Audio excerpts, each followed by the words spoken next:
Hello and welcome to the COVID-19 pandemic updates. I'm Kayode Okikelu. First, the highlights.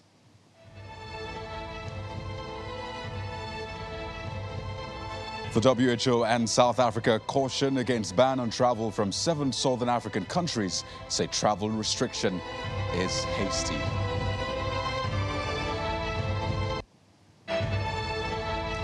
As our first state government to clamp down on COVID-19 certificate forgery as it inaugurates a 14-man anti-racketeering committee. As well, the Jigawa state government appeals to residents to protect themselves from COVID-19 by getting vaccinated.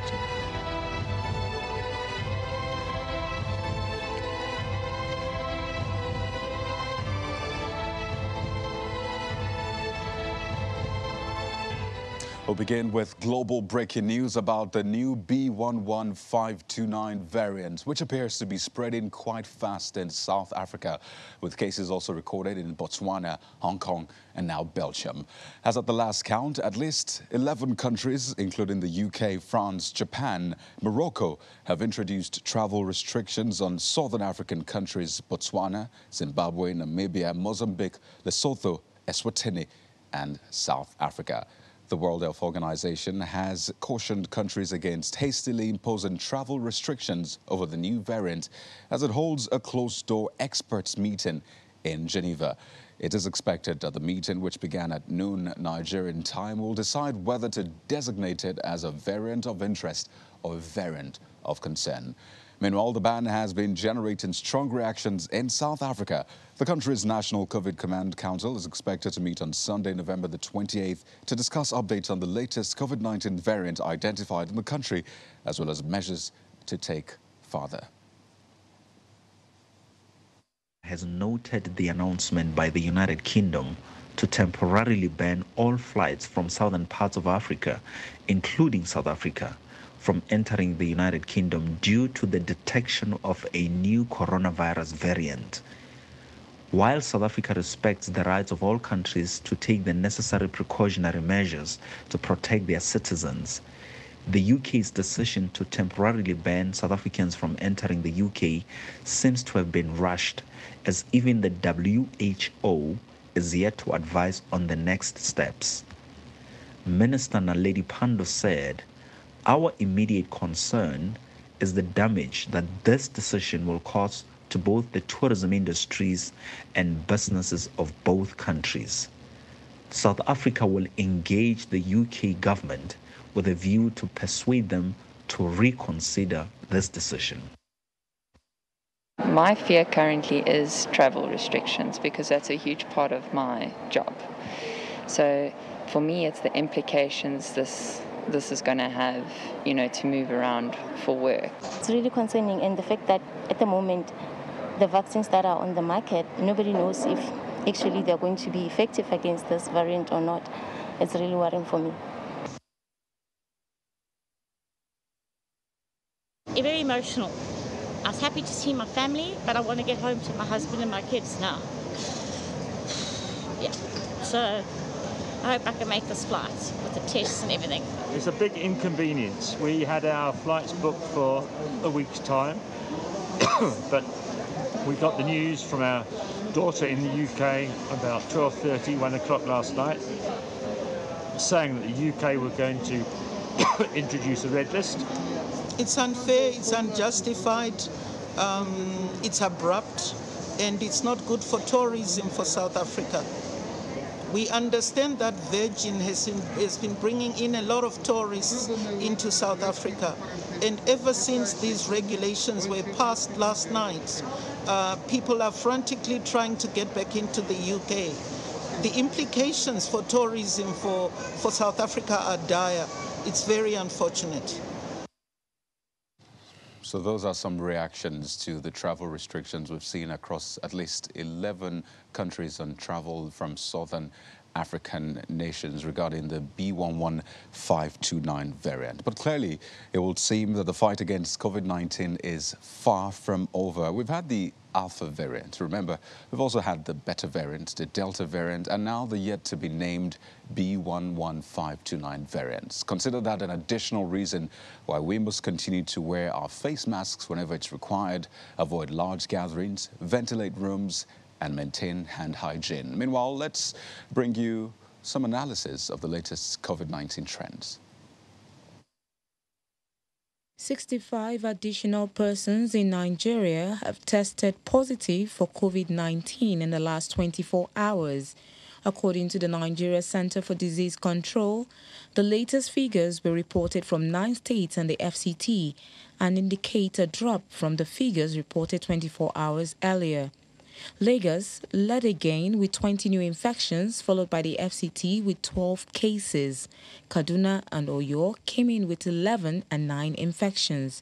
Bauchi and Kano had 4 cases each, while Edo had 2. Ekiti, Plateau, and Rivers had 1 case each. This report contains a backlog of 1 recovery from Lagos. No new cases were reported from Delta, Katsina, Ogun, Osun, and Sokoto states. The total caseload in Nigeria has risen to 213,883. 78 more people were discharged, bringing the total number of recoveries to 207,094. There was 1 additional death from COVID-19 complications reported in the last 24 hours, bringing the total number of deaths to 2,975. There are more than 3,000 people on admission, while over 3.47 million samples have been tested. The latest update from the National Primary Healthcare Development Agency shows that over 6.1 million Nigerians have received the first shot of the COVID-19 vaccine, while over 3.4 million persons have been fully vaccinated. Globally, more than 7.5 billion vaccines have been administered. And in Africa, there are more than 8.6 million confirmed cases and over 222,000 deaths have been recorded across countries on the continent. More than 260 million people all over the world have contracted COVID-19, while deaths are over 5.1 million.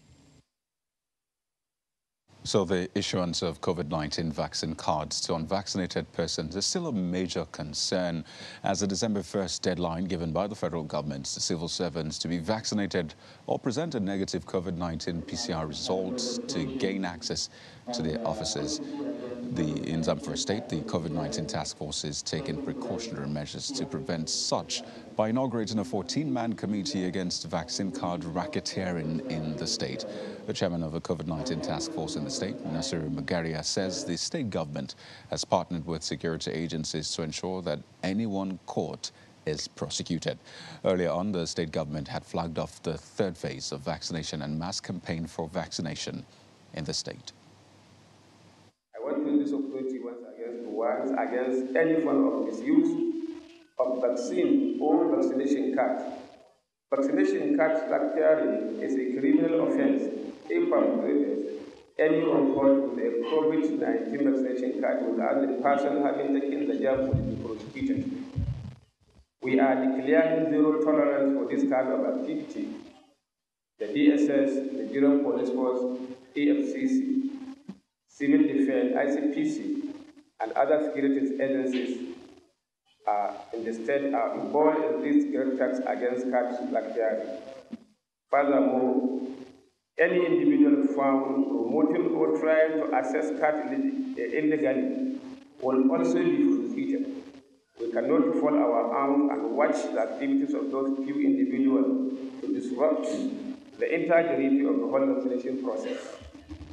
Consequently, a committee of 14 members drawn from the various security formations in the state, which they are now standing before you, shall be imposed to supervise the exercise.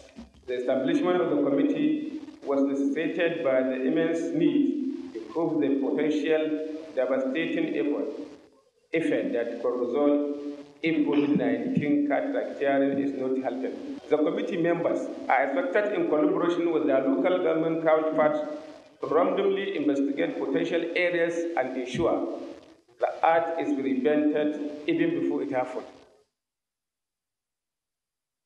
So let's explore this further. We're joined on the program by the Executive Secretary of the Zamfara State Primary Healthcare Board, Dr. Ismail Tukur.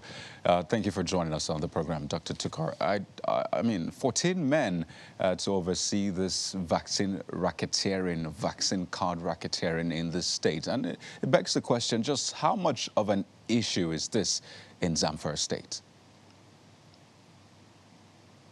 Thank you very much, and thank you for having me. Actually, like you rightly said, 14-man committee.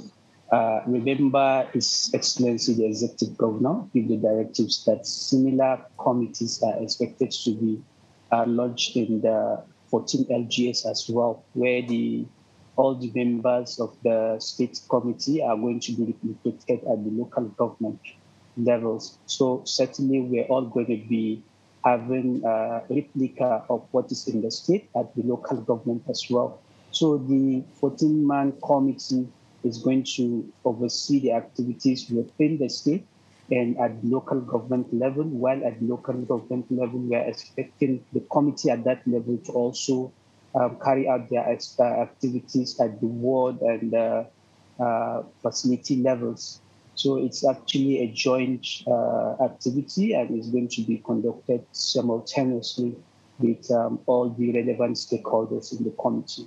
Right. So I understand that's the mandate. But in terms of just how big an issue this is in Zamfara State to warrant such action, I mean, we have this globally, but just to understand the context, the proper context in Zamfara State, please tell us, why is it easy or how is it easy to issue and obtain a vaccination card? How big a problem is it? How much cases have you recorded in recent times? So far, there has never been any issue of that nature.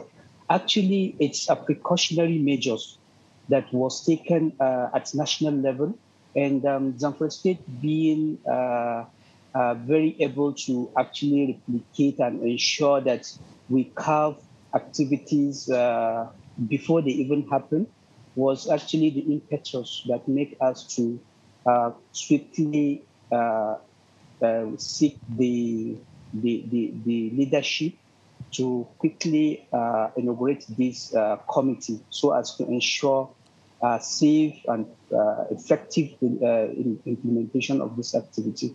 But it's not that we have any case or report of any activity of such. It's just a precautionary measure, and we are aligning with the national policy to ensure nothing like that happens. Well, just in the eventuality, I mean, that this happens, what's the punishment for people found culpable? I think that might also help drive the point home if there is indeed some kind of punishment under the law for people found culpable. Yes, you know, His Excellency has clearly said it, that anybody, you see the composition of the team clearly shows you everybody has his own rule. For example, we have the DSS, we have the ICPC, we have the NAFTA, we have so everybody has his own rule.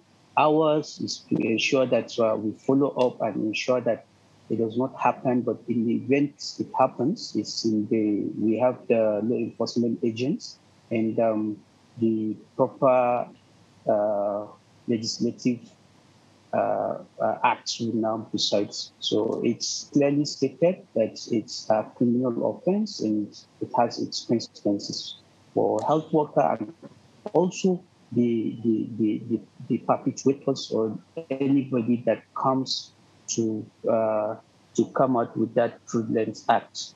Right. So we're winding down now, Dr. Tukur. I'm just wondering, are you coming up with ways to address the underlying factors which might be responsible for this sort of behavior? Some will say vaccine hesitancy is one of them. Some will also say compulsion to get vaccinated as opposed to persuasion is also responsible for people going that route. And of course, there's also the pure criminality aspect of things. So are you making moves to try to curb or address those underlying factors? Yes, a very vigorous community mobilization and sensitization is taking place just to show people that it's not safe it's not smart and it's not fast to get the card without getting the jab. So we frown at it and we make sure that we educate the people on the need to have it. You know, the science behind the vaccination generally is to achieve herd immunity.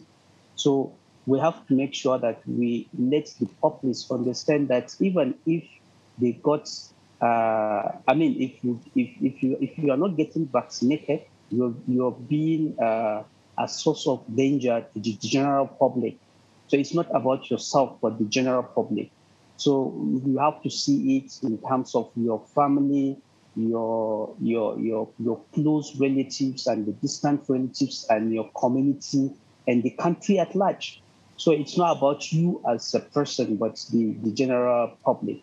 Right. So such rigorous social mobilization into dialogues using our community leaders, religious and traditional leaders to be able to, that's our major trust in this. Right.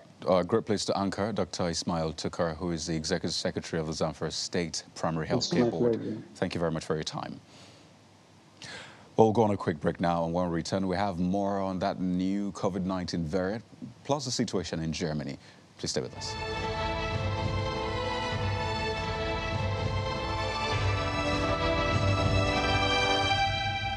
Welcome back. The Jigawa state government is asking residents to take the coronavirus vaccines provided by the federal government. Governor Abubakar Badaru, who was speaking in Kiawa local government area during the flag-off of another phase of COVID-19 vaccination in the state, reiterated the safety and efficacy of the vaccines against the deadly virus.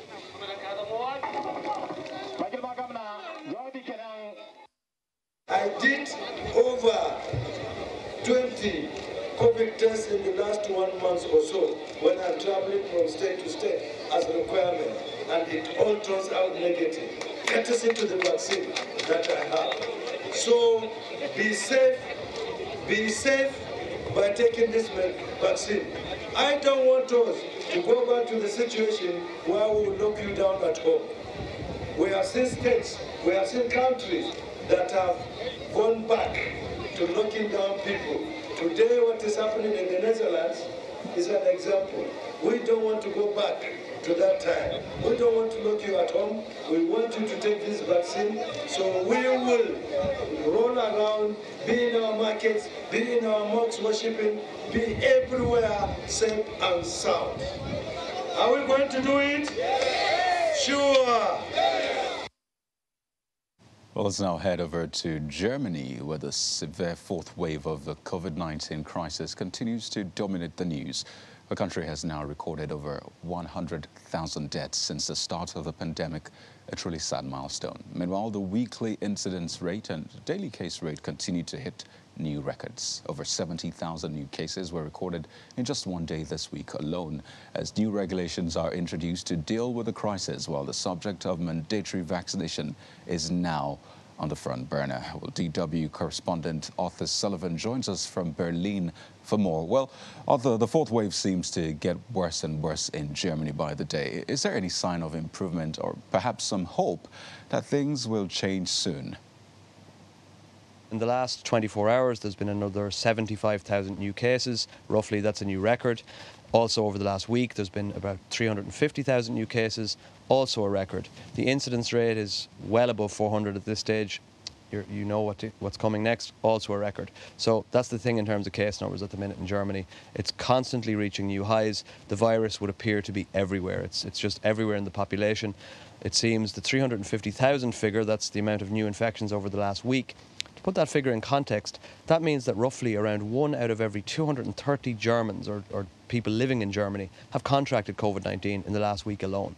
So certainly the virus is everywhere, it seems. But the good news is that so far the death rate and the hospitalization rate is not as bad, or nowhere near as bad, in fact, as during previous peaks of the coronavirus in Germany, and that is largely to do with vaccination. So the relatively strong vaccination rate in Germany, although it lags behind other countries, it still compares well globally, of around 68%, means that getting infected with coronavirus and then becoming seriously ill with it, the chances of that are reduced if you're vaccinated. So In terms of are there signs of hope or is there signs of improvement? Well, what there certainly has been, because of the very high case numbers, has been a renewed sense of urgency in Germany, both from the incoming government, the outgoing government, and indeed from the population as a whole. So there's been several new regulations have been brought in the last few weeks, and simple things like events being cancelled. That's happening more often. So Christmas markets, a major feature of the festive season in Germany, many of those are being cancelled due to fears that the virus could spread and it would be difficult to enforce regulations.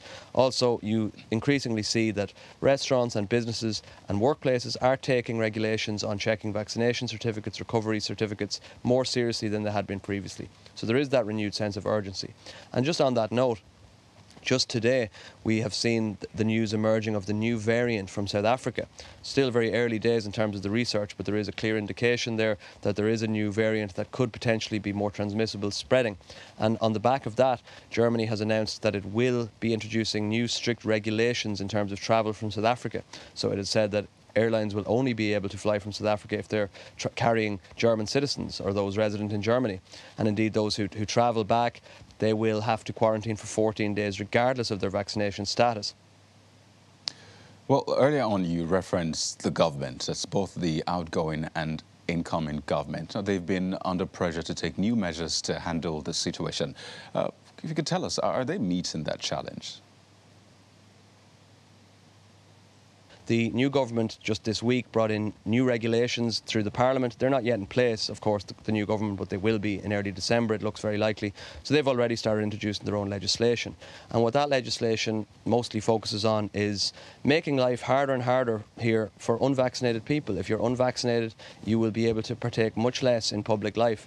So there are now rules, they're called 2G rules in Germany, that refers to whether people are vaccinated or recovered from coronavirus. And almost all public leisure activities now, you need to show proof of vaccination or recovery. Then for more basic things, such as going to use public transport or your place of work, you need to at the very least show a negative test result. So there's some of the most important things that have been brought in by the new government, and that's very much the focus. Things like lockdowns are not really on the agenda at the moment. There has been some talk that the outgoing Chancellor Angela Merkel would have liked a 2-week lockdown to deal with the very rapidly rising numbers, but there is considerable public and political opposition to lockdowns, and particularly from one of the new members of the new government, the FDP. They're very pro-business in their outlook.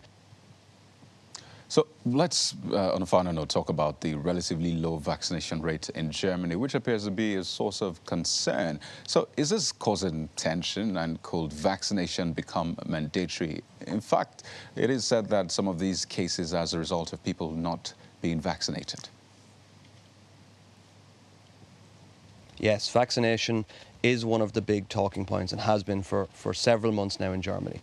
So around 68% of the German population is vaccinated, fully vaccinated against the coronavirus. That's a reasonable number, but it's not that high when you compare it to a lot of other Western European countries. However, it roughly is comparable with some of the other large countries in Europe, such as the UK. France is a little bit more, but a lot of Germany's neighbours are at similar levels. But nonetheless, in Germany's case, that means that there's millions and millions of people who are unvaccinated. And of course, that has led to some tensions, because when you look at the numbers in hospital wards, the vast majority of those who become really, really ill with coronavirus are unvaccinated. And they, of course, can get very ill themselves, and that's very bad for themselves, but also for those around them, many of whom may be vaccinated but may nonetheless be vulnerable. So that, of course, does lead to tensions. There are some who believe that the amount of unvaccinated are driving this problem. And so there is that push in some quarters for mandatory vaccination. On the flip side, those who are unvaccinated, they argue that being forced to be vaccinated, or that life has been made very difficult for them if they're unvaccinated, they say that's unfair, although that is a minority view and is certainly going against the grain of the vast majority of political parties in the country and also the general populace. There is a substantial majority of people in favour of vaccination in Germany, and indeed now in favour of mandatory vaccination. Well, thanks for the update, Arthur. Well, we have more updates on the new variant and the pandemic situation in other countries. Well, here's a global update. France is suspending all flights from southern Africa for 48 hours as global authorities react with alarm to a new coronavirus variant first detected in South Africa. The EU and Britain are among those tightening border controls as scientists seem to find out if the mutation is vaccine resistant. The variant has a spike protein that is dramatically different to the one in the original coronavirus that COVID-19 vaccines are based on. The European Commission President Ursula von der Leyen says flights should be suspended with countries affected by the new COVID variant.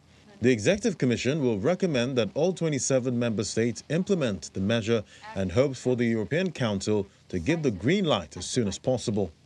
The European Commission has today proposed to member states to activate the emergency brake on travel from countries in southern Africa and other countries affected to limit the spread of the new variant.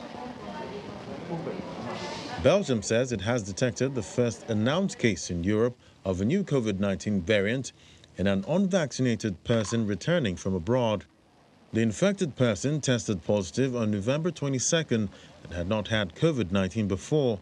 A leading Belgian virologist, Mark van Rans, tweeted that the person had returned from Egypt on November 11th.